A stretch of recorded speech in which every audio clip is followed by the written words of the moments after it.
ये कहानी है एक दिव्यांग राजा की, जिसके राज्य में कोई भी परेशानी या समस्या नहीं थी। सभी लोग उस राजा से बहुत खुश थे और ऊपर वाले से धन्यवाद करते थे कि इतने अच्छे राजा को उनके ज़िंदगी में भेजे हैं।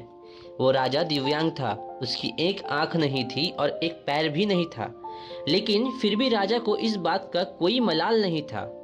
एक दिन राजा अपने महल के गलियारे में घूमते हुए अपने पूर्वजों की लगी तस्वीर को देख रहा था और सोच रहा था कि मेरे पिताजी इतने शूरवीर थे, उनके पिताजी इतने शूरवीर थे, हमें इतने शूरवीर खानदान में जन्म लेने का मौका मिला है।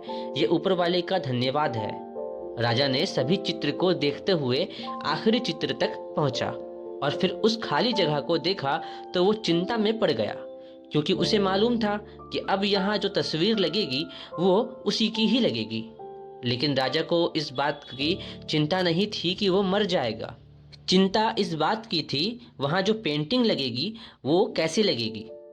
राजा एक आंख और एक पैर ना होने की वजह से वो चिंता में पड़ गया और सोचने लगा कि इस गलियारे में इतने शानदार पेंटिंग लगी है, लेकिन मेरी एक आंख और एक पैर ना होने की वजह से मेरी ही तस्वीर सबसे खराब लगेगी और सबसे भद्दी दिखेगी। राजा ने सोचा कि मेरे मरने के बाद पता नहीं कैसी पेंटिंग बनेगी और क्यों ना मैं अपने जीते जी ही एक शानदार पेंटिंग बनवाऊं, ताकि मुझे ये सुकून मिल जाए कि मेरी यहाँ अच्छी पेंटिंग लगेगी। अब उस राज्य में ऐलान करवा दिया गया और सभी पेंटर्स को बुलवाया गया और कहा गया कि जो भी पेंटर राजा की शानदार पेंटिंग बनाएगा उसे शानदार इनाम मिलेगा। अब सभी पेंटर राज्य में आए और उन पेंटर को पता था कि अगर शानदार पेंटिंग बनेगा तो शानदार इनाम तो मिलेगा, लेकिन राजा एक आंख नहीं है, एक पैर नहीं है, उसका शानदार पेंटिंग बनेगा कैसे। पेंटर सोच रहे थे कि इनाम का तो पता नहीं, लेकिन अगर शानदार पेंटिंग नहीं बनी और राजा गुस्सा हो गया तो सजा मिलेगी। इसलिए बड़े बड़े चित्रकार भी आगे नहीं आए। तभी उसमें से एक लड़का बोला, राजा साहब, मैं आपकी पेंटिंग बनाना चाहता हूँ, मुझे 24 घंटे का वक्त दीजिए। अब सभी बड़े बड़े पेंटर हैरान हो गए कि ये लड़का क्या पेंटिंग बनाएगा, और अगर राजा को पेंटिंग पसंद नहीं आई तो इसे सजा ज़रूर मिलेगी। राजा बोला, ठीक है, आप बना करके आइए। अगले दिन वो लड़का तस्वीर बनाकर लाने वाला ही था और दरबार पूरी तरह से भर चुका था। लोग दूर दूर से ये देखने के लिए आए थे कि वो लड़का कैसा पेंटिंग बनाकर लाएगा। अब लड़का जब उस राजा की पेंटिंग बनाकर लाया तो लोग आश्चर्यचकित होकर रह गए।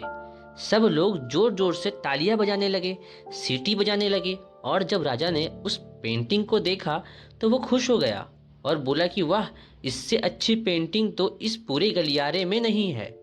राजा ने उस लड़के को बहुत सारा इनाम दिया। अब आप सोच रहे होंगे कि उस राजा की क्या पेंटिंग बनी होगी जिसका एक आंख नहीं और एक पैर नहीं है।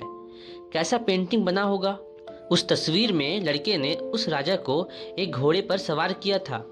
एक साइड से उस राजा का एक पैर दिख रहा था और राजा तीर अंदाजी करते हुए निशाना लगा रहा था, और निशाना लगाते वक्त एक आंख बंद हो जाती है, और इस लड़के ने उस राजा की वही आंख बंद कर दी थी जो राजा के पास नहीं थी। इस तरह से उस लड़के ने राजा को निशाना लगाते हुए घोड़े के ऊपर सवार दिखाया, एक आंख बंद और एक ही पैर पर दिखाया, और इतना शानदार पेंटिंग बनाया था कि वो अब तक की सबसे सर्वश्रेष्ठ पेंटिंग थी। उस लड़के के सामने भी चुनौती थी, संकट था, लेकिन उसने सकारात्मक का साथ नहीं छोड़ा। जिंदगी में आप जिस भी मुकाम पर हो, जिस भी संकट में फंस जाएं, जिस भी स्थिति में हो, अगर आपने सकारात्मक का साथ कभी नहीं छोड़ा तो यकीन मानिए आप उस संकट से बाहर निकल जाएंगे। जिंदगी में उम्मीद का साथ मत छोड़िए, क्योंकि जिसने उम्मीद का साथ छोड़ दिया तो फिर जिंदगी उसका साथ छोड़ देती है। अगर आपको कहानी अच्छी लगी हो तो वीडियो को लाइक और चैनल को सब्सक्राइब जरूर से कीजिए।